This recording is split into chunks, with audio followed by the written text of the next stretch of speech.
నమస్తే, welcome to స్వతంత్ర. నేను మీ రాజమౌళి. ఇవాళ తెలంగాణ కేబినెట్లో కీలక నిర్ణయం తీసుకుంది. కాళేశ్వరం కమిషన్ వేదికగా బీసీ రిజర్వేషన్ బిల్లును రేపు సభలో పెట్టేందుకు ప్రభుత్వం సిద్ధమైంది. కాళేశ్వరంపై బీఆర్ఎస్ పవర్ పాయింట్ ప్రజెంటేషన్ కూడా ఇవ్వాలంటే స్పీకరే నిర్ణయం తీసుకోవాలని కూడా మంత్రులు చెబుతున్నారు. మరోవైపు గవర్నర్ కోట ఎమ్మెల్సీగా ప్రొఫెసర్ కోదండరాంతో పాటు అజరుద్దీన్ పేరును కూడా ప్రతిపాదించారు. జూబ్లీహిల్స్ బైపోల్ ఎలక్షన్లో నేపథ్యంలో టికెట్ ఆశించి అజరుద్దీన్కు ఎమ్మెల్సీగా ఎంపిక చేశారు. ఇక జూబ్లీహిల్స్ ఉప ఎన్నిక కాంగ్రెస్ అభ్యర్థిగా బీసీ నేతకు ఇవ్వనట్టు కూడా హస్తం పార్టీ క్లారిటీ ఇచ్చింది. మరి ఈ కాళేశ్వరం నివేదిక రేపటి అసెంబ్లీ సమావేశాల్లో సమరం తప్పదా? ప్రతిపక్ష పార్టీలు ప్రభుత్వాన్ని ఇరకాటంలో పెట్టేందుకు ఎలాంటి అస్త్రాలు ప్రయోగిస్తారు? కాళేశ్వరం కమిషన్ వేదికపై బీఆర్ఎస్ వ్యూహం ఏంటి? ఇలాంటి అంశాలపైనే ఇవాటి బిగ్ టాక్లో చర్చిద్దాం.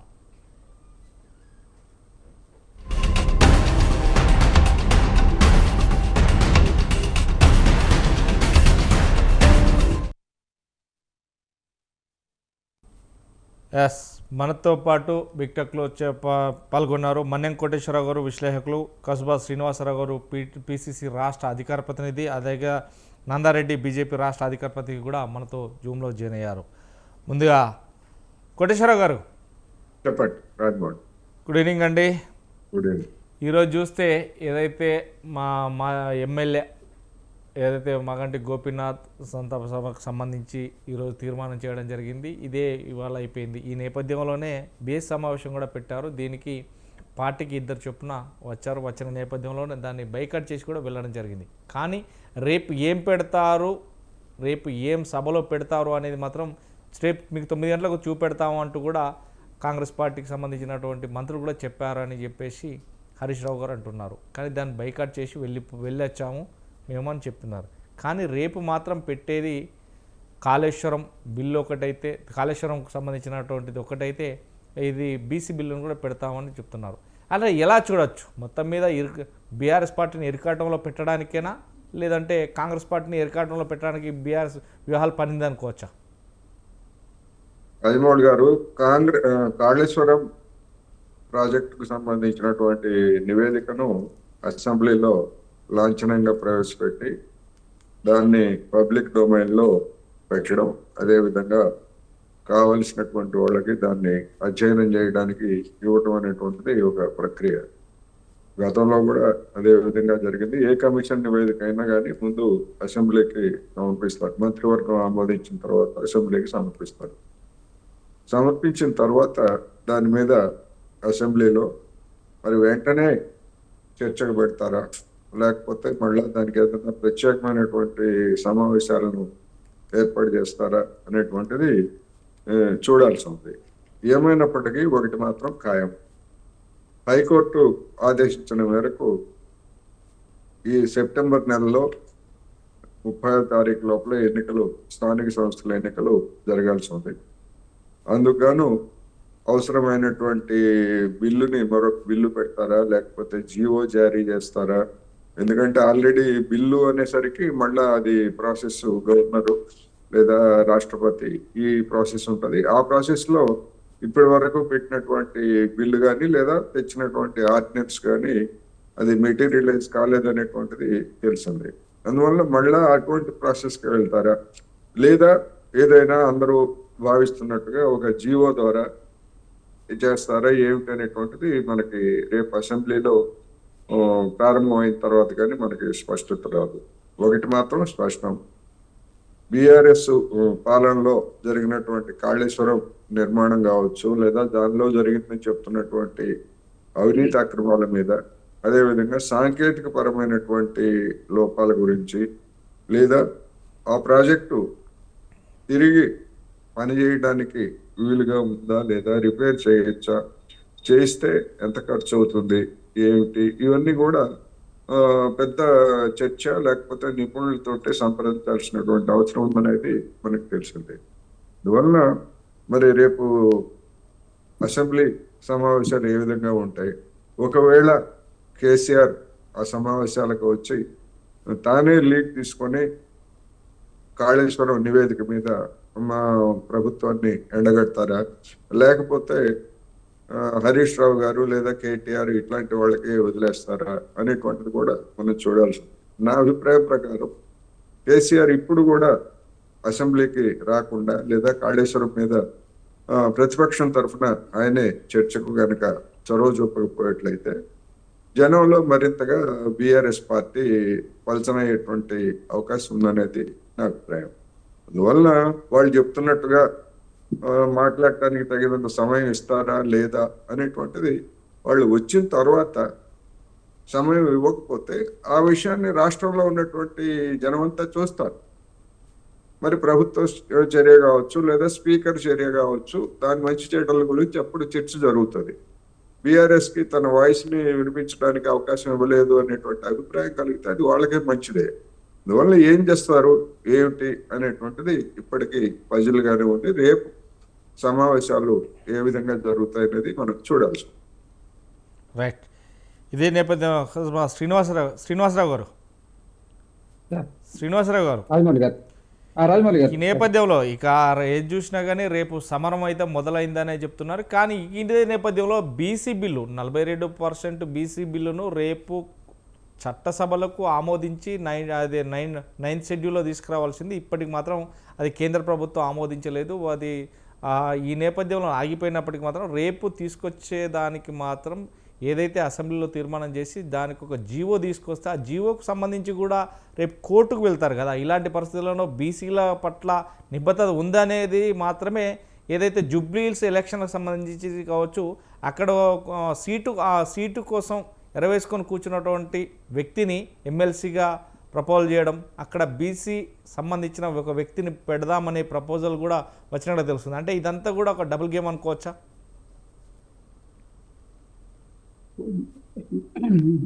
మీకు నాతో పాటు ప్యానెల్లో ఉన్న మిత్రులకు, స్వతంత్ర టీవీ వీక్షకులందరికీ కూడా నమస్కారం. ఇక్కడ మీరు 2 అంశాలను లేవనెత్తారు. ఒకటి 42% రిజర్వేషన్ను రేపు అసెంబ్లీలో పెట్టి జీవోగా తెచ్చి ఎన్నికలకు పోయడానికి చేసేటువంటిది. రెండోది జూబ్లీహిల్స్ ఎన్నికల్లో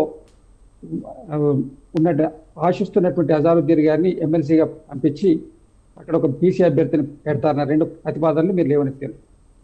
దీంట్లో మొదటిది 42% బీసీ రిజర్వేషన్ ఇవ్వాలని చెప్పి ఏదైతే కామారెడ్డి డిక్లరేషన్ ప్రకారం అసెంబ్లీలో తీర్మానం చేసి రాష్ట్రపతికి పంపించి అక్కడ పెండింగ్ ఉంది. తర్వాత ఆర్డినెన్స్ రూపంలో వద్దామని చూస్తే కూడా గవర్నర్ గారి దగ్గర పెండింగ్ ఉంది. వారిని ఒత్తిడి చేయడం కానీ వారి దగ్గర నుంచి త్వరితగతిన దాన్ని రాబట్టుకునేటువంటి అవకాశం లేదు. కాబట్టి పార్టీ యొక్క చిత్తశుద్ధి ముఖ్యమంత్రి గారు, మా పిసిసి అధ్యక్షుడు మహేష్ కుమార్ గౌడ్ గారు మన పిఎసి మీటింగ్లో జరిగిన దాని మీద అందరూ ఒక మంత్రివర్గ ఉపసంఘాన్ని వేసి ఆధారంగా ఢిల్లీలో ఉన్న పెద్దలను, అదేవిధంగా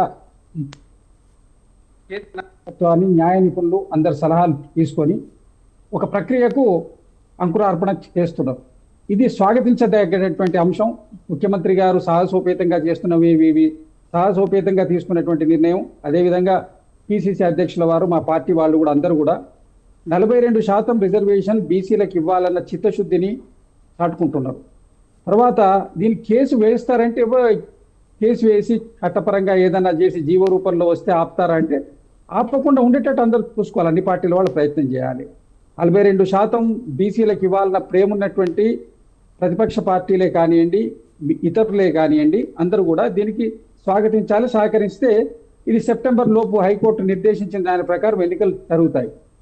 ఏం జరుగుతుంది అన్నదాన్ని మనం స్పెక్యులేషన్ మనం ఏం జరుగుతుందని చెప్పలేము. బట్ కాకపోతే రేపు బిల్లు పెట్టేసి తీర్మానం చేయాలనేది మాత్రం నిర్ణయం జరిగింది. మిగిలిన ఎజెండా మీద తర్వాత దాన్ని ఏ సీక్వెన్సీలో చేస్తారనేది రేపు తెలియపరుస్తామని చెప్పుకున్నాను. ఎందుకంటే సెప్టెంబర్ 30వ తారీఖు హైకోర్టు ఇది ప్రధానంగా 30వ తారీఖు లోపు ఎన్నికలు జరపాలి అన్నారు. కాబట్టి దానికి సన్నద్ధంగా ఏర్పాటు చేస్తుంటూ ఆల్రెడీ ఎలక్షన్ కమిషన్ దీంట్లో ఓటర్ లిస్ట్ను కూడా పెట్టినరు.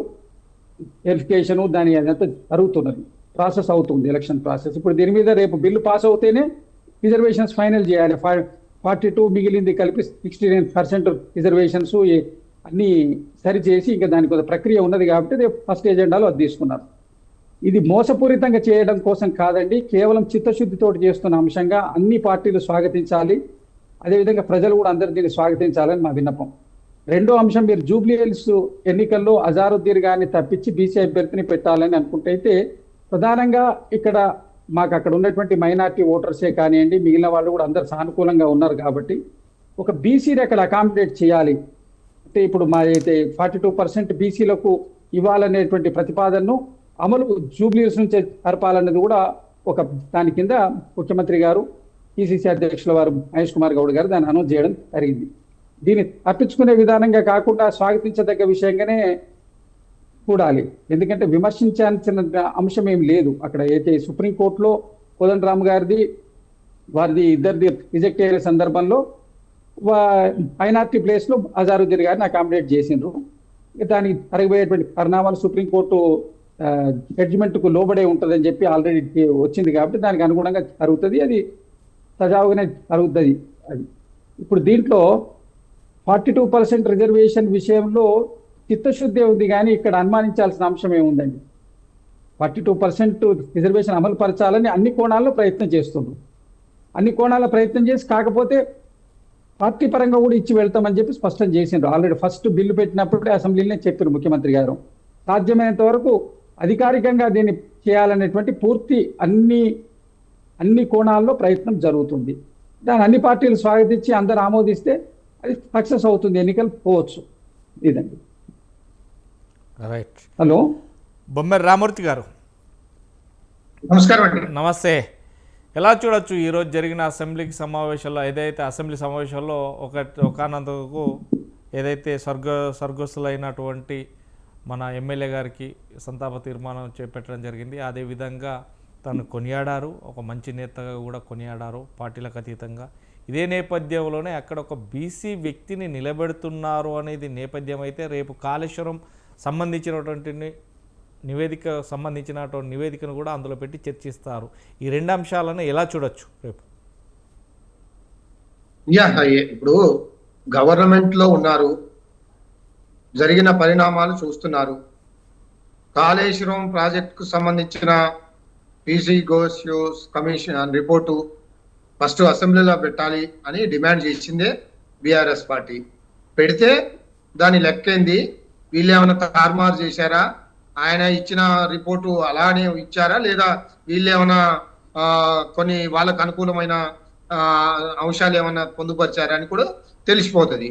దాని మీద చర్చకు సిద్ధమని ఇంతకుముందు కోటేశ్వరరావు గారు కొన్ని విషయాలు మాట్లాడారు. కేసీఆర్ గారు వచ్చినా రాకున్నా మా దగ్గర ఆనాటి ఇరిగేషన్ మంత్రి హరీష్ రావు గారు ఉన్నారు, మా వర్కింగ్ ప్రెసిడెంట్ కేటీఆర్ గారు ఉన్నారు, జగదీష్ రెడ్డి గారు ఉన్నారు, ప్రశాంత్ రెడ్డి గారు ఉన్నారు, ఉద్దండులు ఉన్నారు, సమాధానం చెప్పడానికి చాలా సిద్ధంగా ఉన్నారు.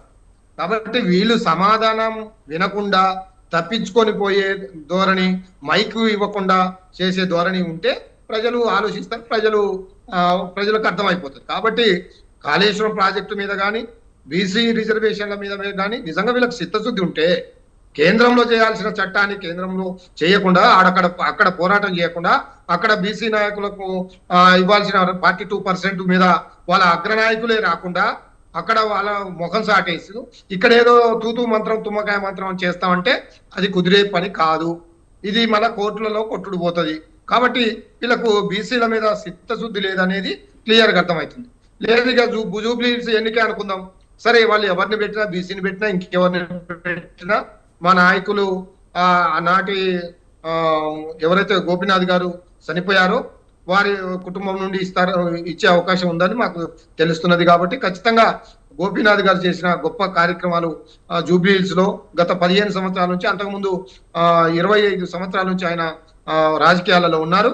కాబట్టి బీఆర్ఎస్ పార్టీ ఖచ్చితంగా ఆయన నాయకత్వంలో ఎన్ని పనులు చేసామో, ఎన్ని అభివృద్ధి పనులు చేసినామో దాన్ని పట్టుకొని ఆయన యొక్క మంచితనంతో ఖచ్చితంగా మళ్ళీ గెలుస్తామనే ధీమా బీఆర్ఎస్ పార్టీ నాయకులకు ఉన్నది. అక్కడ ఉన్న వాళ్ళు అన్ని వర్గాల వాళ్ళు మాకు ఎంతో చేశారు గోపీనాథ్ గారు, కాబట్టి ఈసారి మళ్ళీ గోపీనాథ్ గారికి ఓటేస్తామని, వారి కుటుంబానికి ఓటేస్తామని ఒక గొప్ప ఆలోచనతో అక్కడ ప్రజలు ఉన్నారు. సరే, ఎవరు గెలిచినా ఎవరు ఓటమి పొందినా ఇవన్నీ ఎన్నికల స్టంట్. ఎన్నికల్లో ఎవరిని పెడతారు అనేది చూద్దాం.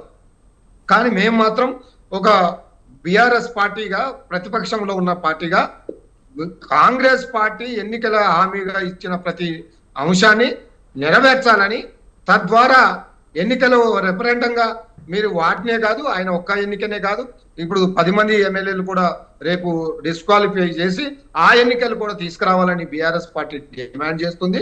అప్పుడు మీరు 2 ఏళ్ల పరిపాలన ఏంది, బీఆర్ఎస్ 10 ఏళ్ల పరిపాలన ఏందో ప్రజలు అర్థం చేసుకుంటారు.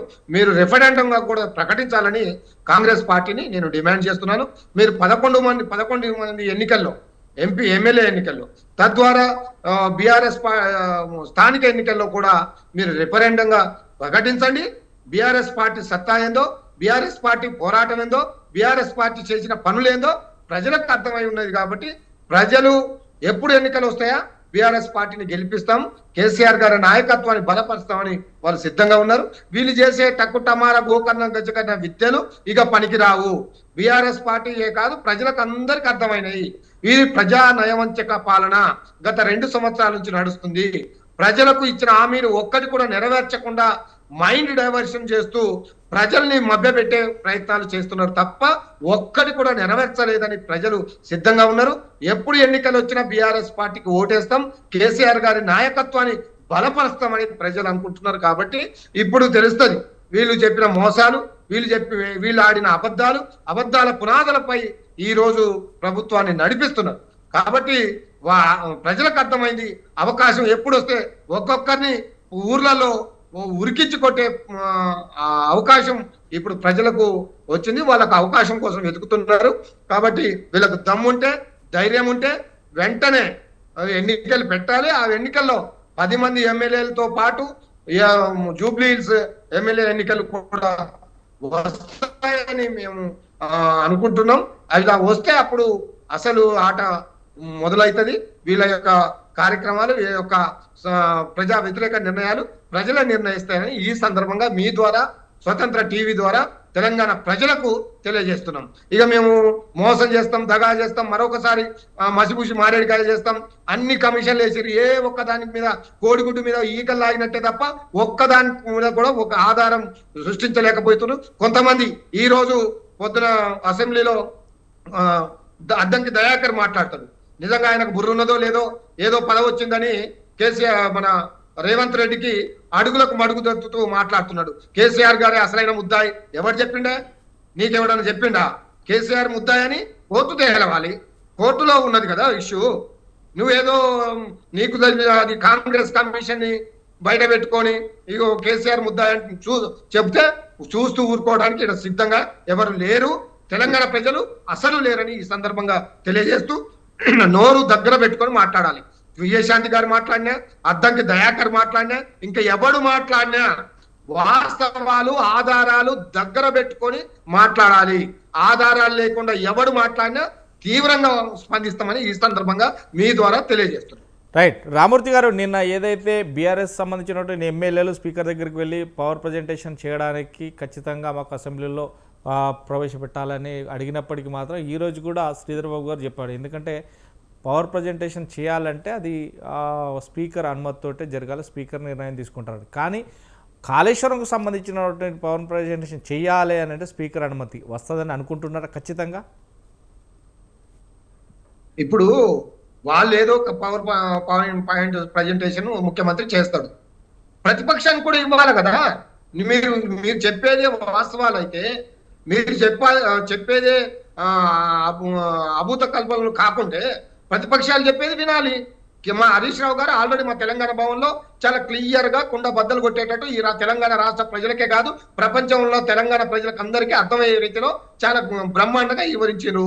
ఎట్లా మేడిగడ్డకి ఎలా మార్చారు, తమిళనాడు దగ్గర ఎందుకు చేయలేకపోయినాము, అక్కడ ఏమేమి ఇబ్బందులు ఉండే, ఎలాంటి పర్మిషన్లు ఉన్నాయి, ఈ దేశంలో ఎన్ని ప్రాజెక్టులు కడితే ఏ పర్మిషన్లు కావాలో ఆ పర్మిషన్లు అన్ని ఎలా వచ్చినాయి. ఇప్పుడు మీరు ఎవరిని నిందిస్తున్నారు?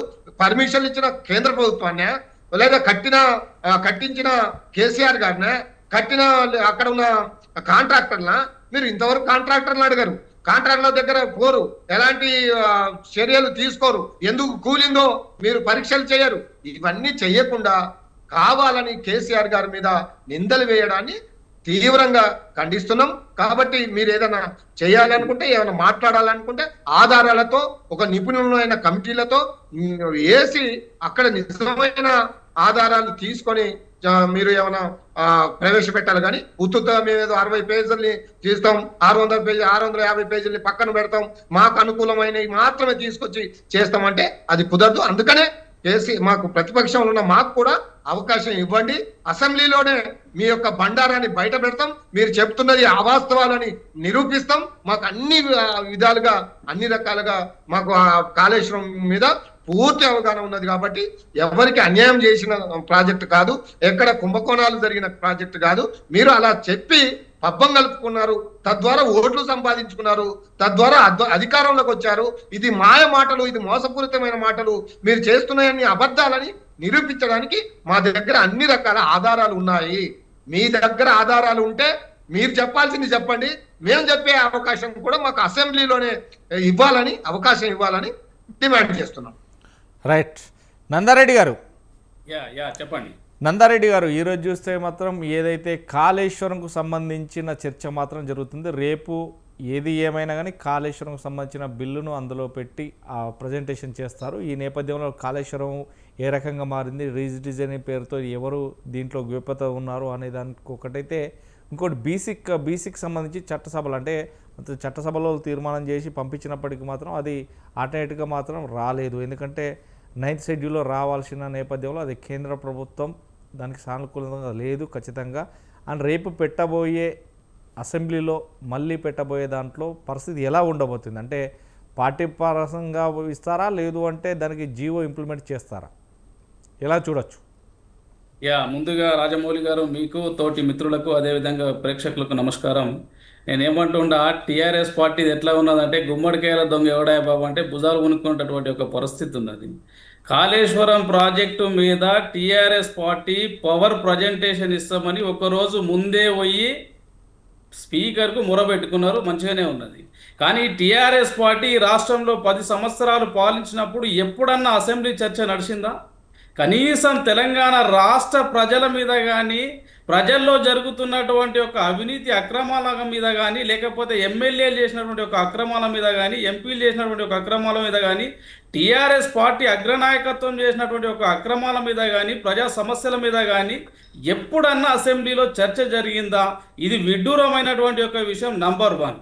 ఇంకొకటి, కాంగ్రెస్ పార్టీ టీఆర్ఎస్ పార్టీ అధికారంలో ఉన్నప్పుడు ఎప్పుడు చూసినా టీఆర్ఎస్ అవినీతి, కాళేశ్వరం అవినీతి, ఫోన్ ట్యాపింగ్ అవినీతి, రీజనల్ రింగ్ రోడ్ అవినీతి, గొర్రెల scam, Barla scam, Nayeem dairy, అట్లే విధంగా గోల్డ్ స్టోన్ ప్రసాద్ ల్యాండ్కు సంబంధించినటువంటి ఒక విషయం కానీ, యాడ చూసినా 1000 కోట్లు, లక్షల కోట్లు టీఆర్ఎస్ స్కామ్ చేస్తుందని చెప్పినటువంటి ఒక కాంగ్రెస్ పార్టీ మరి క్లీన్ సీట్ ఇచ్చినట్టేనా టీఆర్ఎస్ పార్టీకి అని ప్రజలు అడుగుతున్నారు. ఎందుకంటే సంవత్సరంన్నర గడిచిపోయినప్పటికీ గిట టీఆర్ఎస్ పార్టీలో ఉన్నటువంటి ఒక్క అవినీతి చాపను, ఒక్క ఎమ్మెల్యే పైన, ఒక్క మినిస్టర్ పైన, ఎవ్వరి పైన గిట ఇప్పటి వరకు అవినీతి నిరూపించలేకపోయారంటే TRS party, Congress party 2B ములాఖాత్ అయి రైల్ ఇంజన్ ఒకటే కానీ డబ్బాలు మారుతున్నట్టుగా ఆ ఎమ్మెల్యేలు ఈ పార్టీలా, ఈ ఎమ్మెల్యేలు ఆ పార్టీలా కొనసాగుతూ వాళ్ళు ఒకే పార్టీగా, ఒకే దిశగా ములాఖాత్ అయి ఒకరినొకరును కాపాడుకునేటటువంటి ఒక దిశలో ఈరోజు తెలంగాణ రాష్ట్రంలో రాజ్యం ఏలుతున్నారు. ఇది ప్రజాస్వామ్య ప్రభుత్వాన్ని పక్కకు పెట్టి వీళ్ళు రాజరిక ప్రభుత్వాలను అనుభవించడానికి ప్రయత్నం చేస్తున్నటువంటి ఒక విషయం పట్ల ప్రజలకు స్పష్టత ఉన్నది. ఇక కాళేశ్వరం అవినీతి చూసినట్టయితే నిన్నటి దాకా కాంగ్రెస్ పార్టీ అడ్డగోలుగా మాట్లాడినటువంటి ఒక కాంగ్రెస్ పార్టీ ఎక్కడో తగ్గుతున్నట్టు, ఎక్కడో కొండందవి ఎలుకను పడుతున్నట్టుగా రకరకాలైనటువంటి ఒక విడ్డూరమైనటువంటి ఒక ఆరోపణలు చేస్తుంది. అదేవిధంగా కేసీఆర్ గారు గిట్ట మాజీ ముఖ్యమంత్రి గారు నిజంగానే ఆయన ఏమనుకున్నాం, అసెంబ్లీలో కాళేశ్వరం పైన చర్చ జరుగుతుందట అని మొన్నటి నుంచి ప్రజలు ఎదురు చూస్తున్నారు. ఈయన ఉక్కు సంఖ్యలు తెంపుకొని, గడీలు బద్దలు కొట్టుకొని ఆ ఫామ్ హౌస్లోకి వెళ్ళి బయటకు వచ్చి అసెంబ్లీలో ఆయన నేనేమి అవినీతి పరుణ్ణి కాదు, నేను బుద్ధిమంతుని, టీఆర్ఎస్ పార్టీ ఎలాంటి అవినీతి చేయలే, నా బిడ్డే లిక్కర్ స్కామ్ చేయలేదు, తెలంగాణ రాష్ట్రాన్ని మేము దాచుకోలేమని బట్టబయలు చేస్తాడేమని చెప్పి ప్రజలు ఇప్పటిదాకా ఎదురు చూసినారు. ఈ విషయం పట్ల కాంగ్రెస్ పార్టీకి స్పష్టత లేదు, టీఆర్ఎస్ పార్టీకి క్లారిటీ లేదు. దొందే ఈ రెండు కలిసి చేస్తున్నటువంటి ఒక కుట్రలో భాగం అంటటువంటి ఒక విషయం పట్ల ప్రజలకు క్లారిటీ ఉంది. నంబర్ 1. నంబర్ 2, బీసీ రిజర్వేషన్ మీద ఏదైతే కొట్లాడుతున్నామని చెబుతున్నటువంటి ఒక కాంగ్రెస్ పార్టీ, అరే ఈ దేశాన్ని 60 సంవత్సరాలు ఎవరు పాలించినారండి? కాంగ్రెస్ పార్టీ కదా పాలించినది. ఎంత మూర్ఖంగా ప్రజలను విభజించు పాలించు అనేటటువంటి ఒక సిస్టాన్ని ఆధారంలోకి తీసుకొస్తున్నటువంటి ఒక కాంగ్రెస్ పార్టీని చూసి ఈరోజు ప్రజలు ఆశాస్యప్రదంగా నవ్వుకుంటున్నారు. ఎందుకు చెప్తున్నంటే 42% ఒకవేళ నువ్వు తీసుకురావాలనుకుంటే 60 సంవత్సరాలు నువ్వే కదా చేసింది, దేశాన్ని పాలించినది. మరి ఎస్సీలు ఎందుకు బాగుపడలే, ఎస్టీలు ఎందుకు బాగుపడలే, బీసీలు ఎందుకు బాగుపడలే, మైనార్టీలు ఎందుకు బాగుపడలే? ఇప్పటికీ గుడిసెలను ఎందుకు కొనసాగుతున్నారు? ఈ రోజు గిట నేటి పూట కోసం పూట పస్తులు ఉండాల్సినటువంటి ఒక పరిస్థితి ఈ దేశంలో ఎందుకు దాపరించింది? కాంగ్రెస్ పార్టీ చేసినటువంటి ఒక అవినీతి కుట్రలో భాగం కాదా ఇది? అంటే ఇప్పుడు మల్లొక్కమైనటువంటి ఒక కేవలం వాళ్ళ పదవులు కాపాడుకోవడం కోసం ఇంకొక విచిత్రమైనటువంటి ఒక జోకు మన కాంగ్రెస్ పార్టీ ఏం చెప్తుందంటే, కాంగ్రెస్ పార్టీ తరఫున ఒకవేళ కోర్టు నుండి రిజర్వేషన్ ఖరారు కాకపోతే 42% కాంగ్రెస్ పార్టీ నుండి బీసీలకు కోటా కేటాయిస్తాం. అరే మీ బాప్కా జాగిరాక్యా? నేను ఏమంటున్నంటే, అసలు తెలంగాణ రాష్ట్రంలో జరుగుతున్నటువంటి ఒక ఎలక్షన్లలో పార్టీ సింబల్స్ ఉండేయ్యా బాబు. ప్రజలు అక్కడ ఎవడైతే సమర్థుడో అక్కడ వార్డు మెంబర్ గెలుస్తాడు, సర్పంచ్ గెలుస్తాడు. నువ్వేమైనా బీఫామ్ ఇచ్చేది ఉన్నదా స్థానిక సంస్థల ఎలక్షన్లలో? ఇది మూర్ఖత్వమైనటువంటి ఒక ఆలోచన, ప్రజలను మభ్యపెట్టడానికి చేస్తున్నటువంటి ఒక ఆలోచన. కేవలము స్థానిక సంస్థల ఎలక్షన్లు చేయడం ఇష్టం లేనటువంటి ఒక కాంగ్రెస్ పార్టీ 18 నెలలు గడుస్తున్నా 14 ఫైనాన్స్ కానీ 15 ఫైనాన్స్ కానీ మున్సిపాలిటీలు కానీ గ్రామాలు కానీ అడ్డగోలుగా నష్టం జరుగుతుంటే ఓటు మొట్టికేయలేస్తే ఈరోజు బగోమని ఎలక్షన్కి పోయినటువంటి ఒక కాంగ్రెస్ పార్టీకి, చిత్తశుద్ధి లేనటువంటి ఒక కాంగ్రెస్ పార్టీకి ఎలక్షన్ నమ్మేటటువంటి ఒక పరిస్థితి ఉన్నదా? నిన్నాక మొన్న వచ్చినటువంటి ఒక వరదల మీద ఇప్పటికీ సరైనటువంటి ఒక నివేదిక లేవు. అక్కడ ఉన్నటువంటి ఒక అగమ్య గోచరమైనటువంటి ఒక పరిస్థితిలో ప్రజలుంటే పట్టించుకున్న పాపాన పోయినటువంటి ఒక నాయకులు లేరు.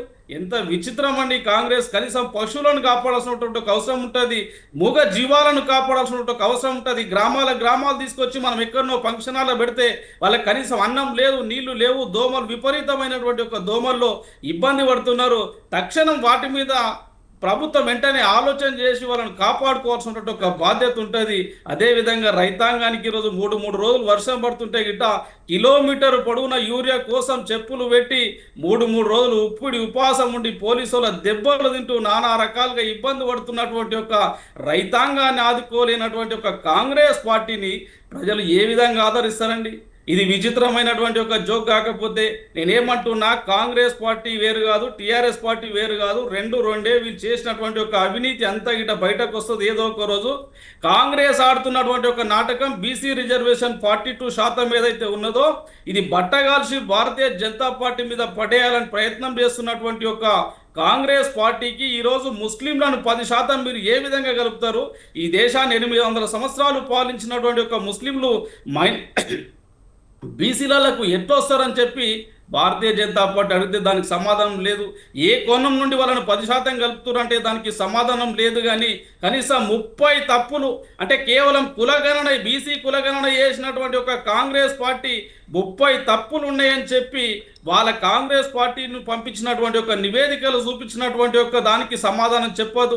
టీఆర్ఎస్ పార్టీ గతంలో కులగణన చేసి మొత్తం సమగ్ర సర్వే చేసినటువంటి ఒక నివేదిక ఆధారంగా అసలు ఈ రాష్ట్రంలో ఎన్ని కులాలు ఉన్నాయి, ఎన్ని వర్గాలు ఉన్నాయి, ఎన్ని భాషలు ఉన్నాయి, వాళ్ళ ఆర్థిక స్థితిగతులు ఎన్ని, గొర్రెలు ఎన్ని, మేకలు ఎన్ని, బర్రెలు ఎన్ని, కోళ్ళు ఎన్ని, ఇవన్నీ సర్వే చేసినటువంటి ఒక టీఆర్ఎస్ పార్టీ ఈ నివేదిక ఎందుకు బయటకు రాదు? కాంగ్రెస్ పార్టీ ఇచ్చినటువంటి ఒక కల్లిబొల్లి మాటలతోటి ఇంకెన్ని రోజులు మభ్యపెట్టాలని ప్రయత్నం చేస్తున్నది కాంగ్రెస్ పార్టీ. ప్రజలు చూసి నవ్వుకుంటున్నారు కాంగ్రెస్ పార్టీ పరిపాలన చూసి. ఖచ్చితంగా రాబోయే రోజుల్లో గుణపాఠం చెప్తారని క్లియర్గా చెప్పడం జరుగుతుంది. రైట్.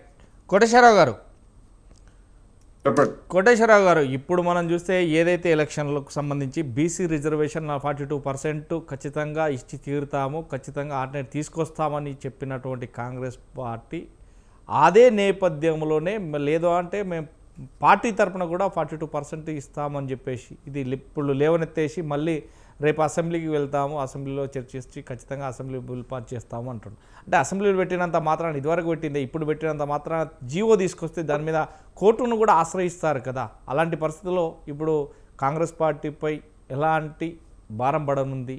ఎలా దీన్ని సమర్థంగా నిలబెట్టుకోగలుగుతారు? ఎలా చూడొచ్చు?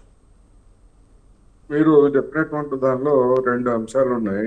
ఒకటి జూబ్లీ హిల్స్ ఉప ఎన్నిక గురించి ఇందాక నేను కొన్ని విషయాలు చెప్పాలనుకున్నాను.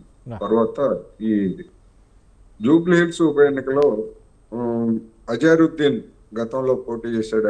ఆయన స్థానంలో ఇప్పుడు వేరే ఒక బీసీ అభ్యర్థికి చోటు కల్పించాలని, ఆయన బదులు అజారుద్దీన్ ను ఎమ్మెల్సీ కోటాలో నామినేట్ చేయాలని నిర్ణయించారు. కానీ మరి జర్నలిస్టు అమీర్ అలీ ఖాన్ ని ఏం చేస్తారు ఏమిటి అనేటువంటిది ఒక సమస్య ప్రభుత్వం ముందు ఉంటది. ఆయన్ని వేరే విధంగా ఏమన్నా సర్దుబాటు చేస్తారా లేకపోతే ఏం చేస్తారా అనేటువంటిది కూడా మనం చూడాల్సినటువంటి అవసరం ఉంది. ఇక్కడ రెండు ఉన్నాయి. అజారుద్దీన్ కి ఎమ్మెల్సీ పదవి ఇవ్వడానికి, అదేవిధంగా బీసీ అభ్యర్థికి ఇవ్వడానికి రెండు ఉన్నాయి. మజ్లిస్ పార్టీ అక్కడ అజారుద్దీన్ కావచ్చు లేదా మరొక ముస్లిం క్యాండిడేట్ ఎవరైనా కానీ వాళ్ళని అక్కడ అభ్యర్థిగా పెట్టడానికి అభ్యంతరం తెలిపినట్టుగా గతంలోనే వార్తలు వచ్చాయి. ఎందుకు అంటే ఆ నియోజకవర్గంలో ఉన్నటువంటి తమ బేస్ చెడకుండా ఉండాలంటే అక్కడ కాంగ్రెస్ తరఫున ఒక ముస్లిం సామాజిక తరగతికి చెందినటువంటి వాళ్ళు కనుక ఎవరు గెలిచినా కానీ అక్కడ పాతుకుపోయేటువంటి అవకాశం ఉంటుంది అనేటువంటిది మజ్లిస్ భయం. అందుకని ఈ రెండు అంశాలని పరిగణలోకి తీసుకోవడం. రెండోది బీసీ నినాదం ఉంది కనుక బీసీకి ఇచ్చినట్టు అవుతుంది. అదేవిధంగా మజ్లిస్ పార్టీని కూడా వాళ్ళని కూడా ఒక విధంగా సంతృప్తి పరిచినట్టుగా ఉంటుంది అనేటువంటిది ఇందులో ఎత్తుగడ కనిపిస్తూ ఉంది. ఇక రెండోది ఏం చేస్తారు, రేపు అసెంబ్లీలో మళ్ళీ తీర్మానం చేస్తారు. తీర్మానం చేస్తున్నారు మేర గవర్నమెంట్ జీవో ఇస్తుంది. ఆ జీవో మీద మళ్ళీ ఎవరో ఒకళ్ళు కోర్టుకు వెళ్తారు. కోర్టుకు వెళ్తే ఆ జీవో చెల్లదని చెప్పేసి గతంలో ఇచ్చినటువంటి తీర్పులు కనుగొట్టుగా చెప్తారు. చెప్పినప్పుడు ఆటోమేటిక్ గా 30వ తారీఖు లోపల ఎన్నికలు జరగాలంటే ఆ ఎన్నికల్లో ఇదే మళ్ళా మేము పార్టీ తరఫున ఇస్తాము, మేము చేయాల్సినంత చేశామని చెప్పేసి ఓటర్ల ముందుకు వెళ్తారు. స్ట్రాటజీ ఇది మనకి స్పష్టంగా కనిపిస్తూ ఉంది. ఇప్పుడు నందారెడ్డి గారు ఎట్లా ఇస్తారు, బీ ఫార్మ్స్ ఎట్లా ఇస్తారు, లేకపోతే పార్టీ రహితంగా జరుగుతాయి. అది గవర్నమెంట్ తలుచుకుంటే పార్టీ ప్రాతిపదికన ఎన్నికలు జరపచ్చు. అనేక రాష్ట్రాల్లో జరిగాయి. కొన్ని రాష్ట్రాల్లో పార్టీ రహితంగా జరిగాయి, కొన్ని రాష్ట్రాల్లో పార్టీ ప్రాతిపదికన జరిగాయి. అందుకని ఒకవేళ కేబినెట్ ఎన్నికల జరపడానికి ఆ విధమైనటువంటి నిర్ణయం తీసుకుందనుకోండి, తీసుకోవచ్చు కూడా. తీసుకుంటుందని చెప్పలేము, లేదా తీసుకోదని కూడా చెప్పలేము. ఒకవేళ అటువంటి పరిస్థితే కనుక తలెత్తేటైతే అందువల్ల ఏ విధంగా అయినప్పటికీ రాజకీయ ఎన్నికలు అనేటువంటివి మరొక రాజకీయ చర్చ లేదా రచ్చకు దారితీసేటువంటి అవకాశం ఉన్నది. దీనిలో నా అభిప్రాయం ప్రకారం బీజేపీ డిఫెన్స్ లో ఉంటుంది తప్ప ఎఫెన్స్ తీసుకునేటువంటి అవకాశం లేదు. ఎందుకు ఈ మాట నేను చెప్తున్నానంటే బీసీల పట్ల ఆ పార్టీకి ఉన్నటువంటి చిత్తశుద్ధి ఏమిటనేటువంటిది ఇక్కడ పెద్ద ప్రశ్న. ఎందుకు మన రోహిణి కమిషన్ ఏర్పాటు చేసింది నరేంద్ర మోడీ సర్కార్. ఆ కమిషన్ నివేదిక ఆలస్యంగా అయినా అనేక సార్లు వాయిదాలు పడి ఇచ్చింది. నివేదిక ఇచ్చి కూడా 2 సంవత్సరాలు దాటింది. ఇంతవరకు సరే తెలంగాణ అసెంబ్లీ బిల్లుని రాష్ట్రపతి గారు ఆమోదించకుండా తిరస్కరించకుండా అట్లా అట్టి పెట్టుకున్నట్టుగానే మరి రోహిణి కమిషన్ నివేదికను 2 సంవత్సరాల పాటు కేంద్ర ప్రభుత్వానికి అట్టి పెట్టకుండా మరి అదే రాష్ట్రపతి గారు ఏ విధంగా అట్టి పెట్టుకుంటారు? ఆమె దగ్గర ఎవరైనా కావచ్చు, ఆమె కావచ్చు, అతను కావచ్చు. ఇదేమి రాజకీయం అనేటువంటిది ప్రశ్న. అందుకని దాని దగ్గర ఏమైనా సమాధానం ఉంటుందా అంటే ఆ రాష్ట్రపతికి విచక్షణగా ఉందని చెప్పేసి బీజేపీ వాళ్ళు చెప్పొచ్చు. ఏం విచక్షణ? రాష్ట్రపతి నియమించినటువంటి కమిషన్ నివేదిక ఇస్తే దాని మీద చర్యలు తీసుకోవాల్సింది రాష్ట్రపతి కాదు. మన రాజ్యాంగం ప్రకారం కేంద్ర ప్రభుత్వం తీసుకోవాలి. కేంద్ర ప్రభుత్వానికి పంపరు అంటే ఇక అదే విధంగా సంవత్సరాల తరబడి ఎట్లాగే అట్టి పెట్టుకుంటారు. అదే కదా ఇప్పుడు సుప్రీంకోర్టులో నడుస్తున్నటువంటి కేసు కూడా. అందువల్ల బీజేపీ ఆ విధంగా డిఫెన్స్ లో పడేటువంటి అవకాశం ఉంది. సరే, బీఆర్ఎస్ చిత్తశుద్ధి గురించి లేకపోతే దాని గురించి ఎప్పటి నుంచో జరుగుతున్నటువంటి చర్చ రాబోయే రోజుల్లో కూడా కొనసాగుతుంది. రెండోది కాళేశ్వరం కమిషన్ ని అసెంబ్లీలో పెట్టొద్దు అని మళ్ళా హైకోర్టుకి వెళ్ళినట్టుగా వార్తలు మనం చూస్తున్నాం. ఇదెక్కడి చిత్రం? ఇది మేము ఏమైనా ఎదుర్కొంటాము అని చెప్పేసి చెప్పినటువంటి వాళ్ళు దాని కమిషన్ పెట్టొద్దని ఎందుకు అడుగుతున్నారు? మళ్ళా ఆ పార్టీకి చెందినటువంటి వాళ్ళే మేము పవర్ పాయింట్ ప్రజెంటేషన్ ఇవ్వాలంటే మాకు అనుమతి ఇవ్వాలని చెప్పేసి మళ్ళీ మరొక వైపు అడుగుతారు. అంటే ఒక విధమైనటువంటి గందరగోళం, ఏం చేయాలో తోచనటువంటి ఒక స్థితిలో బీఆర్ఎస్ ఉన్నట్టుగా కనిపించింది. నాకు తెలిసినంత వరకు ప్రతిపక్ష పార్టీలకు అటువంటి అవకాశం ఇచ్చినటువంటి దాఖలా గతంలో ఎక్కడా లేదు. అధికార పక్షానికి చెందినటువంటి వాళ్ళు పవర్ ప్రాజెక్ట్ ముఖ్యమంత్రి లేకపోతే ఇతర designated ministers power point presentation ఇవ్వటం అనేటువంటిది తప్ప ప్రతిపక్షాలకు ఎక్కడ అలాంటి అవకాశం ఇచ్చినట్టు లేదు. అయినా కానీ ఈ విధంగా అంటే ఒక పాయింట్ స్కోర్ చేయడానికి మాకు మాత్రం ఎందుకు ఎవరు అని చెప్పి చెప్పడానికి, మీరు చెప్పాల్సింది కమిషన్ ముందు చెప్పారు, ఆ కమిషన్ నివేదిక బయటకు రావద్దని చెప్పి చెప్తున్నారు. మళ్ళీ మేము మా అభిప్రాయం చెప్పడానికి అసెంబ్లీ నివేదిక ఇవ్వాలని చెప్తున్నారు. అందుకని ఒక కన్ఫ్యూజన్ అనేటువంటిది బీఆర్ఎస్ లో కనిపిస్తా ఉంది. ఏం జరుగుతుంది ఏమిటి అనేటువంటిది మరి కోర్టు నిర్ణయం బహుశా ఇవాళే ఏదన్నా వస్తుందా లేకపోతే రేపటికైనా వస్తుందా అనేది మనం చూడాల్సి ఉంది. కోర్టు అయితే నేను అనుకోవటం దాన్ని ప్రవేశపెట్టకుండా ఆపమని చెప్పేసి కోర్టు చెప్పదు. మళ్ళీ అక్కడ కూడా అది కూడా బీఆర్ఎస్కి ఎదురు జరుగుతుంది అనేది నాకు. రైట్. శ్రీనివాసరావు గారు చెప్పండి. రేపు కాళేశ్వరం సంబంధించిన అంశాన్ని మళ్ళీ ఒకవేళ గనక తీసుకొని పెడితే దాని మీద చర్యలు ఉండవో, మాత్రం చర్యలు అయితే ఉండవు. ఎందుకనంటే చర్యలు తీసుకోవడానికి పీసీ ఘోష్ గారు ఇచ్చినటువంటి నివేదిక ప్రకారం చూపెట్టడానికి తప్ప దాని మీద మళ్ళీ చర్యలు అయితే ఉండవు. దాన్ని మళ్ళీ చర్యలు తీసుకోవాలన్నా కానీ దాని మీద మళ్ళీ సిట్ ఏర్పాటు చేయడమే. అంటే ఇప్పుడు నివేదిక ఇవ్వడానికి 2 సంవత్సరాలు తర్జన భర్జన పడ్డదైతే ఇప్పుడు సిట్ వేసిన తర్వాత కూడా సుమారుగా 2-2.5 సంవత్సరాలు పడుతుంది. అంటే తప్పు చేశారని నిరూపించి మళ్ళీ ఎంక్వైరీలు పోలీసులు వీళ్ళంతా చేసి దాన్ని లోతుగా దర్యాప్తు చేసి దాన్ని మళ్ళీ ఒకరొకరిని నిర్ధారించి అందరినీ కూడా టోటల్ చూస్తే సుమారుగా మళ్ళీ ఎలక్షన్ వచ్చే టైం ఉంటుంది. అంటే ఎలక్షన్ వచ్చే టైం వరకు మాత్రమే ఉందా దీనికి కాలయాపన చేయడమేనా, లేకుంటే దీనికి ఒక పురోగతి ఏమన్నా ఉందా? కాళేశ్వరం ప్రాజెక్టు మీద ఎన్నికల ముందే మేము మేనిఫెస్టోలో పెట్టడం జరిగింది. దాని హైకోర్టుకు సంబంధించిన వీళ్ళతోటి ఎడ్జ్ తోటి వేస్తామని చెప్పారు. దానికి చెప్పిన ప్రకారం వేయడము, రిపోర్ట్ సబ్మిట్ చేయడం జరిగింది. కాలం అనే దానికి కమిషన్ వేసిన తర్వాత వాళ్ళకుండే వెసులుబాటును బట్టి వాళ్ళకుండేటువంటి దాన్ని బట్టి వాళ్ళ సమయం తీసుకుంటారు. మనం నిర్దేశించి 6 నెలలు 3 నెలలు సంవత్సరం నిర్దేశించలేము కదా. దానికి కొద్దిగా ఎక్కువ సమయమైనా ఒక పెద్ద అంశం కాబట్టి దాన్ని డీటెయిల్డ్గా ఇవ్వాలన్న దానికోసం సమయం తీసుకుంటూ ఇచ్చిండ్రు. ఇక్కడ బీఆర్ఎస్ స్టాండర్డ్ కనుక మీరు చూసినట్టయితే ఇంతకుముందు కోటేశ్వరరావు గారు క్లియర్గా చెప్పిండ్రు. వాళ్ళు పూర్తిగా కన్ఫ్యూజన్లో ఉన్నారు. ఏం చేయాలి అనే దాని మీద వాళ్ళకు స్పష్టత లేదు. పవర్ పాయింట్ ప్రజెంటేషన్ గురించి అడిగేటప్పుడు ఇదే కాళేశ్వరం ప్రాజెక్టు మీద ఎప్పుడైతే వాళ్ళు అసెంబ్లీలో పెట్టి దానికోసం పెట్టిన ఆమోదం కోసం కాంగ్రెస్ పార్టీకి అప్పుడు ఉత్తమ్ కుమార్ రెడ్డి గారు పిసిసి అధ్యక్షులుగా ఉన్నారు, ప్రతిపక్ష నాయకులుగా భట్టి విక్రమార్క గారు ఉన్నారు. క్లియర్గా అడిగినారు మాకు కూడా పవర్ పాయింట్ ప్రజెంటేషన్ ఇచ్చేటువంటి అవకాశం ఇవ్వండి అంటే అప్పుడు ఇచ్చిండ్రా? ఇవ్వకపోతే మేము పార్టీ పరంగా రావినారాయణ రెడ్డి గారి హాల్లో పెట్టి అప్పుడు పవర్ పాయింట్ ప్రజెంటేషన్ ఇవ్వడం జరిగింది. అయితే ఇక్కడ మీరు క్లియర్గా చూడాల్సింది అంటే పవర్ పాయింట్ ప్రజెంటేషన్ కోసం ఇవ్వరు అని తెలిసి వాళ్ళు అడగడం, ఇది కేవలం ఒకటే మైలేజ్ దాని చర్చ కోసం అంశం. తర్వాత ఇవాళ విచిత్రంగా అసలు అసెంబ్లీలో ప్రవేశపెట్టకూడదు కమిషన్ నివేదికనని కోర్టుకు పోయారు.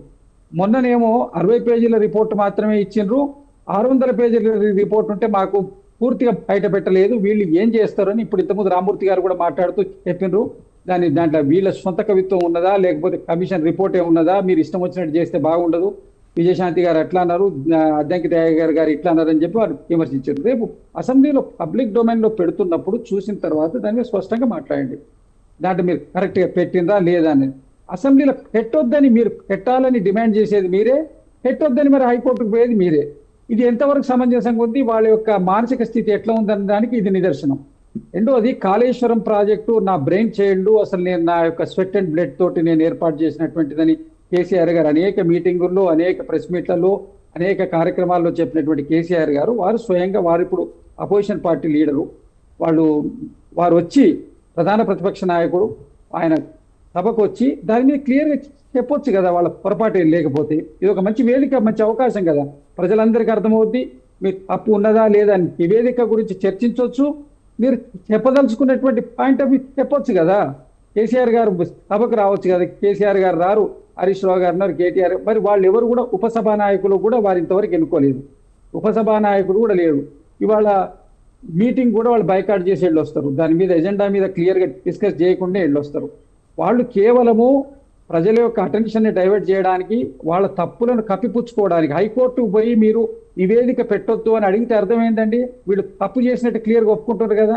ఈ నివేదిక బయటకు వస్తే మేము పూర్తి స్థాయిలో మేము బ్లేమ్ అవుతాము, మేము చేసిన తప్పిదాలని పట్టబయలైతే అని వాళ్ళు భయపడుతున్నారు కదా. ఈ భయపడుకుంటూ వాళ్ళు హైకోర్టు పోయినటువంటి వాళ్ళు మరి వాళ్ళు రేపు పవర్ పాయింట్ ప్రైవేటైజేషన్ ఇస్తామని నిన్న అడుగుతారు, ఇవాళ హైకోర్టు పోయి అసలు దాన్ని పెట్టొద్దు అంటారు. మరి మీరు మీ ఉద్దేశం ఏంది, వాళ్ళ యొక్క మానసిక స్థితి ఏంటి, ఉద్దేశం ఏంటంటే తప్పు చేసినాము అని అక్కడ స్పష్టం అవుతుంది. తర్వాత మీరు దీని ఇంతకుముందు మాట్లాడుతూ లోకల్ బాడీ ఎన్నికల గురించి వారు బీఫారాలు ఎట్లా ఇస్తారు 42% అంటే లేదండి, లోకల్ బాడీ ఎన్నికల్లో గ్రామ పంచాయతీ ఒకటే కాక ఎంపీటీసీ జెడ్పీటీసీ ఇవి ఉంటాయి కాబట్టి దాంట్లో పార్టీ పరంగానే జరుగుతాయి కదా అవి, దాంట్లో 42% ఇస్తామన్నారు. గ్రామ పంచాయతీలు కూడా ఏ పార్టీ ఇప్పుడు బీఫారాలు ఇవ్వకపోయినా పార్టీ అభ్యర్థులుగానే ఎక్కడికక్కడ పెట్టుకుంటున్నారు కాబట్టి దానికి ఆ విధంగా ఇస్తామని చెప్పారు. బీఫారాలు ఇవ్వడానికి అవకాశం ఉన్నది, ఎంపీటీసీ జెడ్పీటీసీ ఎన్నికలు ఉన్నాయి కదా, దాంట్లో 100% బీఫారాలు ఇచ్చుకోవచ్చు. సర్పంచ్ ఎన్నికల వరకు మాత్రం అవకాశం ఉండదు. సర్పంచ్ ఎన్నికలు పార్టీ పరంగా పెట్టుకుంటాం, దాంట్లో 42% 50% మా అనుకూలాన్ని బట్టి మేము ప్రకటించుకుంటామని ముఖ్యమంత్రి గారు పిసిసి అధ్యక్షుల వారు తెలియజేశారు. దీంట్లో ఎక్కడ కూడా కన్ఫ్యూజన్ లేదు, స్పష్టంగా ఉంది. అన్ని ప్రయత్నం. ఇంకొకటి, Bharatiya Janata party double stand అండి. భారతీయ జనతా పార్టీ ఇంతకుముందు వారు రెడ్డి గారు మాట్లాడుతూ మీరు 9th షెడ్యూల్లో చేర్చి అక్కడ చేయడానికి ఇక్కడ అసెంబ్లీ నుంచి తీర్మానం తీసుకుపోయిన తర్వాత మీ పార్టీ నుంచి కూడా 8 మంది ఎంపీలు ఈ రాష్ట్రం నుంచి ఇచ్చిండ్రు. మీకు బీసీల పట్ల ప్రేమ ఉంటే మీరు కూడా పోరాటం చేస్తే ఒక కాంగ్రెస్ పార్టీకే కాదు కదా, భారతీయ జనతా పార్టీకి కూడా మైలేజ్ వస్తుంది కదా. భారతీయ జనతా పార్టీకి మైలేజ్ రాదని ఎందుకంటే ఇంకొకటి వాళ్ళు ఏమంటారు, సమాజాన్ని విభజిస్తారు. అంటే మీరు బీసీ రిజర్వేషన్కి వ్యతిరేకమా అనుకూలమా స్పష్టం చేయండి. మేము వ్యతిరేకమని చెప్పండి, దాని గురించి ఎవరు మాట్లాడరు కదా, మేము ఏమని చెప్పండి, అయిపోద్ది కదా. దాన్ని మీరు అనుకూలమని ఇక్కడ చెప్తారు, సభలు ఆమోదిస్తారు, అక్కడ ఎక్కడ ప్రతి దగ్గర ముస్లిం రిజర్వేషన్స్ అంటారు. ముస్లిం రిజర్వేషన్స్ ఎక్కడండి, మీకు దూదేకుల తర్వాత కాశ్య ఫకీరు ఇట్లా ఒక 4-5 ఉన్నాయి. వాళ్లకు బీసీఈ కిందికి వస్తారు. వీళ్ళు ఎప్పటి నుంచో ఉంది ఆ రిజర్వేషన్. అది కాక కొత్త వర్గం ఏదన్నా దాంట్లో ఉంటే దాన్ని మీరు కోర్టులో ఛాలెంజ్ చేయొచ్చు కదా. బీసీ రిజర్వేషన్స్ రేపు ప్రకటించిన తర్వాత ఈ వర్గాలు కాక వేరే వర్గం ఉంటే మీకు మతపరమైన రిజర్వేషన్స్ ఇవ్వడానికి లేదు కాబట్టి దాని మీద ఛాలెంజ్ చేసే అవకాశం ఉంది కదా. మీరు దాని గురించి ఎప్పుడు ఉట్టిగానే మీరు కేవలం ముస్లింలకు అక్కడ ఇస్తున్నారు అని ఒక సాకు చూపించి మీరు 100% ఇక్కడ బీసీలకు అన్యాయం చేసే ప్రయత్నం చేస్తున్నారు. బీసీల మీద మీకున్న కపట ప్రేమ, మీకున్న చిత్తశుద్ధి. వెనకట మండల్ కమిషన్ను ఎదుర్కొన్నది భారతీయ మండల్ కమిషన్ను అమలు జరగకుండా అప్పుడు మందిర్ని తీసుకొచ్చి అప్పుడు డైవర్షన్ చేసింది భారతీయ జనతా పార్టీ. ఇప్పుడు ఏదో ఒక అంశాన్ని ముస్లింలను అడ్డు చూపించి మీరు ఇస్తలేరు. 60 సంవత్సరాలు పరిపాలించినటువంటి పార్టీ ఏ దానికైతే ఏ వర్గాల మీద మనం ఎలక్షన్ చేయడం జరిగిందో దానికి చేయాలని చెప్పి ఇప్పుడు మా నాయకులు రాహుల్ గాంధీ గారు నిర్ణయం తీసుకొని మన ఆయన చేసినటువంటి పాదయాత్రలో ఆయనకు వచ్చిన ఫీడ్బ్యాక్ను బట్టి వారు ఒక నిర్ణయం చేసి అది తెలంగాణ నుంచి అమలుపరచడానికి వారు ముందుకు వచ్చారు. ఈ సందర్భంలో మీరు అక్కడ ఎక్కడో ఇప్పుడు మీకు కనుక చిత్తశుద్ధి ఉంటే మీరు వేసిన కమిషన్ ఉంది, రాష్ట్రపతి దగ్గర పెండింగ్ ఉంది కదా, అది మరి దాన్ని ఎందుకు క్లియర్ చేయరు? ఇప్పుడు కోటేశ్వరరావు గారు క్లియర్గా చెప్పారు కదా, మీకు 100% మీరు వేసినటువంటి కమిషన్ మీద మీకు చిత్తశుద్ధి లేదు. ఇక్కడ అసెంబ్లీలో మీరు తీర్మానానికి ఏకగ్రీవంగా తీసిన తీర్మానం మీద మీకు నిబద్ధత లేదు. మీరు అక్కడ ఇక్కడ ఢిల్లీకి పోయి ఇచ్చే సమయానికి మాట మార్చిండ్రు. మాట మార్చి 10% ముస్లిమ్స్ రిజర్వేషన్స్ ఉన్నారు కాబట్టి మేము ఇవ్వమంటారు. చూపించండి ఎక్కడ ఉన్నారో. దాంట్లో రిజర్వేషన్స్ రేపు ప్రకటించిన తర్వాత 10% ఎవరైతే అర్హులైనటువంటి వెనకబడిన వర్గాలు దాంట్లో ఉన్నవాళ్ళు కాక వేరే వాళ్ళు ఎవరన్నా ఉంటే మీరు ప్రశ్నించవచ్చు, చట్టపరంగా మీరు కావాల్సిన చర్యలు తీసుకోవచ్చు. దేనికోసం అండి బీసీలకు ఎందుకు అన్యాయం చేస్తారు? బీసీ ప్రధానమంత్రి అని బీసీ ప్రధానమంత్రి ఓబీసీ ప్రధానమంత్రి అని చెప్పుకుంటున్న నరేంద్ర మోడీ గారి నాయకత్వంలో బీసీ రిజర్వేషన్ ఇక్కడ నుంచి అమలు జరిగితే మీకు మైలేజ్ వస్తాయి కదా, దేశవ్యాప్తంగా మైలేజ్ వస్తాయి కదా మీకు. మీరు దాన్ని ఎందుకు తీసుకోరు? కేవలం దీని కక్ష సాధింపు చర్యగా ఏంటంటే సమాజం విభజించబడితే అన్యాయం జరుగుతుంది అని. అన్యాయం కాదండి, ఇప్పటివరకు జరిగిన అన్యాయాన్ని పూర్తి చేయడానికి చేసే ప్రక్రియ మీరే ముందుండి చేయండి, దాంట్లో మీకే ఎక్కువ మైలేజ్ వస్తుంది. ఎందుకండి? రాజమౌళి గారు నాకు అవకాశం రైట్. బొమ్మరామూర్తి గారు నేను మీ దగ్గరికి వస్తున్నా. కాళేశ్వరంకు సంబంధించి ఎలాంటి పొరపాట్లు జరగలేదు, ఎక్కడ అవినీతి జరగలేదు. ఖచ్చితంగా కాళేశ్వరం అనేది ఈ తెలంగాణకు ఒక పెట్టింది పేరు, దీనిదే జీవనాడిగా కూడా కొలుస్తున్నారు. ఇదే నేపథ్యంలో కాళేశ్వరం పవర్ ప్రజెంటేషన్ కాకుండా కాళేశ్వరం సంబంధించినటువంటి బిల్లును దీంట్లో పెడితే ఎందుకు తిరస్కరించడానికి హైకోర్టుకు పదే వెళ్తున్నారు. ఈ గతంలో కూడా అంటే ఒక 2 వారాల క్రితం కూడా చూసుకుంటే ఇదే నెల కావచ్చు, మాజీ సీఎం కేసీఆర్ తరపున, తర్వాత ఇదే నెలలో తర్వాత హరీష్ రావు తరపున కూడా వెళ్తే అక్కడ మేము దీన్ని ఏం చేయలేము అని చెప్పేసి ఆల్రెడీ చర్చ జరిగింది. ఏదైతే అసెంబ్లీలో పెట్టిన తర్వాత దీని మీద ఎలాంటిదైనా తీసుకోవాల్సిందే అనేది కూడా చెప్పడం జరిగింది. మళ్ళీ ఎందుకని హరీష్ రావు గారి తరపున మళ్ళీ హైకోర్టు మెట్లు ఎక్కడం జరుగుతుంది, దాన్ని పెట్టద్దు అసెంబ్లీలో అని? అంటే భయపడ్డట్ట, భయం లేనట్ట? ఇక్కడ మొదటి నుండి మేము ఒకటే చెప్తున్నాం, వీళ్ళు చేస్తున్న ఎంక్వైరీ కానీ ఒక క్లియర్ గా లేదు, క్లారిటీ లేదు, చేయాల్సిన వాళ్ళని ఎంక్వైరీ చేయలేదు, చెప్పాల్సిన వాళ్ళకు సరిగా చెప్పలేదు. కాబట్టి మీరు చేస్తుంది పిసిసి రిపోర్టు తప్ప అది పిసి ఘోష్ రిపోర్ట్ కాదు ఇది అని మొదటి నుండి మేము చెప్తాం. ఇది తప్పుల తడక, వీళ్ళు చేయాల్సిన విధంగా చేయలేదు. మీకు వాస్తవాలు తెలియాలి అంటే, నిజంగా చిత్తశుద్ధి ఉంటే, నిజంగా అక్కడ తప్పే జరిగి ఉండదంటే మేము చెప్పింది ఎందుకు వినరు? మరి మేము చెప్తా అంటున్నాం కదా, మేము కూడా పవర్ ప్రజెంటేషన్ ఇస్తా అంటున్నాం కదా, మీకెందుకు భయము? కాంగ్రెస్ బీజేపీలకు ఎందుకు భయపడుతున్నారు? వాస్తవాలు తేలిపోతుందనా? ఇన్ని రోజులు మేము చెప్పినది అబద్ధాలని తేలిపోతుంది అని ఇప్పుడు మీరు భయపడుతున్నారా? కాబట్టి మీకు చిత్తశుద్ధి లేదు. మేము ఎవరైనా ఈ రాష్ట్రంలో, ఈ దేశంలో హైటెక్ సిటీ చంద్రబాబు నాయుడు కట్టారు, ఇప్పటికి కూడా ఏమంటారు, నేనే కట్టినని చెప్తాడు. ఆరోగ్యశ్రీ మన రాజశేఖర్ రెడ్డి ప్రవేశపెట్టారు. ఆయన ఒకవేళ బతికి ఉంటే, లేదా వాళ్ళ కొడుకు జగన్ గారు కూడా ఆరోగ్యశ్రీ మా నాన్న తీసుకొచ్చిందని అంటారు. కాళేశ్వరం ఎవరు ఆధ్వర్యంలో కట్టారు? కేసీఆర్ గారి నాయకత్వంలో కట్టారు, నేనే కట్టానని అనడం తప్ప. కాబట్టి ఇవన్నీ మీరు చెప్పే వాటి ఎక్కడా కూడా పొందలేదు. ఇప్పటికైనా మీకు భయం ఏర్పడది, ఇది అంతా తేలిపోతుంది, ఇక్కడ వాస్తవాలు లేదని క్లియర్ గా మీ నాయకులలో, మీ పార్టీ నాయకులే చెప్తారు. కాంగ్రెస్ బీజేపీ నాయకులు అయింది 85,000 కోట్ల రూపాయల ఖర్చు అయితే 1,00,000 కోట్ల కుంభకోణం ఎలా జరుగుతుంది? ఇక్కడనే మీ యొక్క డొల్లతనం బయటపడుతుంది. కాబట్టి మీరు చేస్తున్న దానికి, మీరు ఇచ్చే రిపోర్ట్లకు ఎక్కడ పొంతన లేదు. అదే మా భయం. మీ సొంత కవిత్వాలు రాసి, మీ సొంత పిసిసి నాయకత్వంలో చేసిన రిపోర్ట్ ని ఇప్పుడు అసెంబ్లీలో పెడితే అది ప్రజలకు తప్పుడు సంకేతంగా పోతుంది. కాబట్టి దీన్ని వద్దు అంటున్నాడు మా హరీష్ రావు గారు. రామూర్తి గారు ఒక్క విషయం, ఎందుకంటే పిసి ఘోష్ గారు ఇచ్చిన నివేదిక ప్రతి వ్యక్తికి చేరవేసడానికి మనకు ఎన్నో చట్టాలని తీసుకోవచ్చు కూడా, దాన్ని పరిశీలించకుండానే డైరెక్ట్గా కోర్టుకు వెళ్ళి దాన్ని అసెంబ్లీలో పెట్టద్దు అనడానికి కారణం మాత్రమే. అదే కదా, వీళ్ళ సొంత రిపోర్టులు తయారు చేసిరా? పిసి ఘోష్ గారి కమిషన్ పెట్టారా? అసెంబ్లీలో పెడుతున్నారా? లేదా పిసిసి తయారు చేసిన కాంగ్రెస్ కమిషన్ రిపోర్టు పెడుతున్నదా అనేది అర్థం కాదు. అందుకని ఇది ఒక తప్పుల తడక. ఇది కేసీఆర్ గారిని బదనాం చేయడానికి పెడుతున్న రిపోర్టు తప్ప ఇది వాస్తవమైన రిపోర్టు కాదు. వీళ్ళు చేయాల్సిన ఎంక్వైరీ చేయలేదు. ఇప్పటి వరకు కూడా ఎవరైతే కన్స్ట్రక్షన్ చేశారో ఆ కన్స్ట్రక్షన్ చేసిన కంపెనీకి ఇంతవరకు నోటీసులు ఇవ్వాలా? వాళ్ళ మీద కనీసం వాళ్ళ దగ్గర విచారణకు పోలే. అంటే అర్థమైంది. ఇప్పుడు కేసీఆర్ గారు పోయి టాపీ పట్టుకొని సుత్తె పట్టుకొని లేదా సిమెంట్ అది కట్టుకొని కడతాడా? కాబట్టి కట్టిన వాళ్ళను కనీసం ఎంక్వైరీ చేయకుండా జరిగిన పరిణామాలను ఎలా జరిగిందో, అక్కడ బాంబు పేలిందని అక్కడ స్థానికులు అంటున్నారు, ఒక పెద్ద శబ్దం వచ్చిందని స్థానికులు అంటున్నారు, దాని మీద ఎలాంటి రిపోర్టు తీసుకోలేదు. ఇక బీజేపీ వాళ్ళు పోలవరంలో మొత్తం కాపర్ డ్యామ్ కొట్టకపోతే మాత్రం NDRS బృందాలు కానీ అక్కడున్న వాళ్ళు కానీ పోరు, ఏ బృందం అక్కడికి పోదు, ఎక్కడ సెంట్రల్ వాటర్ కమిషన్ ఎక్కడికి పోదు. కానీ ఇక్కడికి మాత్రం వచ్చేస్తుంది, 3 రోజులనే రిపోర్ట్ ఇస్తుంది, పోతుంది. అంటే వీళ్ళిద్దరు తోడు దొంగలే. అటు బీసీ రిజర్వేషన్ల మధ్య వీళ్ళిద్దరు పోటీ పడుతున్నారు. వీళ్ళిద్దరు నిజంగా చిత్తశుద్ధి ఉంటే, బీసీ రిజర్వేషన్ల మీద చెయ్యాలనే ఒక ఆకాంక్ష ఉంటే, నిజంగా బీసీలపై అంత నమ్మకము గౌరవం ఉంటే, వెంటనే ప్రతిపక్షంలో ఉన్నది కాంగ్రెస్ పార్టీ, ఈయన రాహుల్ గాంధీ ఎప్పుడు కూడా పార్లమెంట్ లో అడగాడు, మోడీ గారు ఎక్కడ మేము చేస్తామని చెప్పాడు. ఈ 2 పార్టీలు తోడు దొంగలై బీసీలను, తెలంగాణ బీసీలను మోసం చేస్తున్నారు.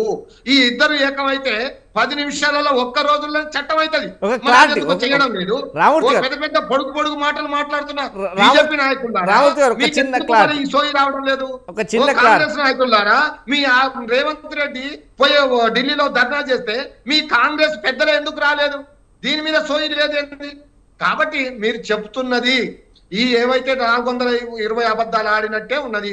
బీసీగా రిజర్వేషన్ల సంగతి కూడా మీరు ఏదో చేద్దాం, తూతూ మంత్రం చేద్దాం, దాన్ని అటకెక్కిద్దాం అనే ఒక దుర్మార్గమైన కుట్ర రెండు పార్టీలు, కేంద్ర పార్టీలు కలిసి ఆడుతున్న డ్రామా. ఈ డ్రామాను బీఆర్ఎస్ పార్టీ బయట పెడుతుంది కాబట్టి బీఆర్ఎస్ మీద వీళ్ళిద్దరి కోపం. Right, అంతే right, తప్ప right. మాకు కాళేశ్వరం మీద కానీ లేదా నిజంగా వీళ్ళకి సిద్ధశుద్ధి ఉంటే ఏసారుగా కమిషన్లు ఏమైంది? గొర్రెల స్కామ్ మీద కమిషన్ ఏమైంది? ఫోన్ ట్యాపింగ్ మీద కమిషన్ ఏమైంది? విద్యుత్ శాఖ మీద, విద్యుత్ మీద కమిషన్, ఇవన్నీ కూడా కోడిగుడ్డు మీద మిగలని నేను 100 సార్లు చెప్తున్నాను. మన స్వతంత్ర టీవీలనే 100 డిస్కషన్స్ జరిగినాయి. ఇదే మా పెద్దలు గౌరవనీయులు కోటేశ్వరరావు గారు పాల్గొన్నారు. కాబట్టి ఇవన్నీ కూడా ఉత్త తప్పుల తడకే. కాబట్టి వీళ్ళు చేసేది మోసం. తెలంగాణ ప్రజలని నీళ్లు రాకుండా అటు చంద్రబాబు నాయుడు గారికి నీళ్లు ఇవ్వడానికి ఈ కాళేశ్వరాన్ని ఇప్పటిదాకా పండబెట్టారు. అది రిపేర్ చేయకుండా అడ్డుకున్నారు. కాబట్టి ఈ ఎంత ప్రజలకు అర్థమవుతుంది కాబట్టి మనం మా విషయాలు, అసలు విషయాలు అసెంబ్లీలో చెప్పకుండా అడ్డుకుంటున్నారు ఈ రెండు పార్టీలు. వీళ్ళకి ఎందుకు భయపడుతున్నారు? మేము వాస్తవాలు చెప్పడం లేదనుకో, వాస్తవాలు మీరు చెప్పండి కదా. ఒక హరీష్ రావు గారు పవర్ ప్రజెంటేషన్ చేస్తాడు, దాంట్లో ఏమైనా తప్పులు అయితే మీరు చెప్పొచ్చు కదా, ప్రజలకు వివరించవచ్చు కదా. మరి మీరెందుకు భయపడుతున్నారు? మీరెందుకు భుజాలు దరుపుకుంటున్నారు? మీరెందుకు మమ్మల్ని దొంగ అని ఉత్తనే ఎలాంటి ఆధారాలు లేకుండా మీరే కోర్టులు అయినట్టు, మీరే సుప్రీం కోర్టు అయినట్టు, మీరే జడ్జీలు అయినట్టు మీరే ఎట్లా తీర్పులు ఇస్తారు? కాబట్టి ఇది దుర్మార్గమైన చర్య. దీన్ని తీవ్రంగా సభ్య సమాజం, తెలంగాణ సమాజం మొత్తం ఖండిస్తున్నది. కాబట్టి మీ యొక్క దుర్బుద్ధి, మీ యొక్క అనాలోచన విధానం, మీ యొక్క సంకుచిత విధానం ఈ విధంగా బయటపడుతుంది. నందారెడ్డి గారు రైతులు నందారెడ్డి గారు, బీజేపీ వర్సెస్ కాంగ్రెస్ రెండు దొందే.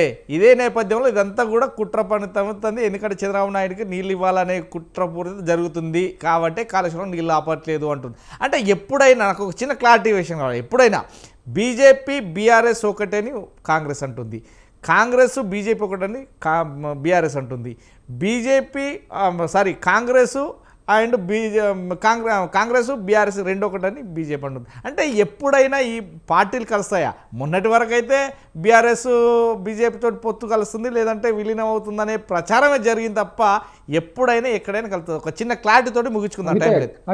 నేనేమంటున్నా రాజమౌళి గారు, మీరు ఒక విషయం గమనించాలి. మనం మాట్లాడుతున్నటువంటి ఒక ప్రతి విషయాన్ని సమాజం మొత్తం గమనిస్తున్నది. నేను ఎందుకు చెప్తున్నా అంటే, కాంగ్రెస్ పార్టీ ఉన్నదనుకుందాం జరిసేపటికి, రాజీవ్ గాంధీ ఎయిర్పోర్టు, ఇందిరమ్మ ఇండ్లు, లేకపోతే ఇంకేదైనా సోనియా గాంధీ లేదా గాంధీలకు సంబంధించినటువంటి ఒక పేర్లు పెట్టి వాళ్ళ పేర్లు పెట్టుకొని బతకడానికి ప్రయత్నం చేసినటువంటి ఒక పార్టీ, కుటుంబ పార్టీ కాంగ్రెస్ పార్టీ.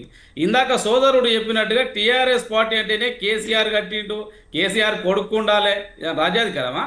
అరే గమ్మది మాట్లాడతారు. ఇది రాజ్యాంగం ఇచ్చినటువంటి ఒక పదవులను దృష్టిలో పెట్టుకోవాలి, ఆలోచన పెట్టుకోవాలి. ఫస్ట్ మార్పు కోసం పనిచేయాలి సమాజంలో. భారతీయ జనతా పార్టీ ఒక ప్రధానమంత్రి ఫసల్ బీమా యోజన తీసుకొచ్చినది. మేము మోడీ పేరు తెచ్చినామా?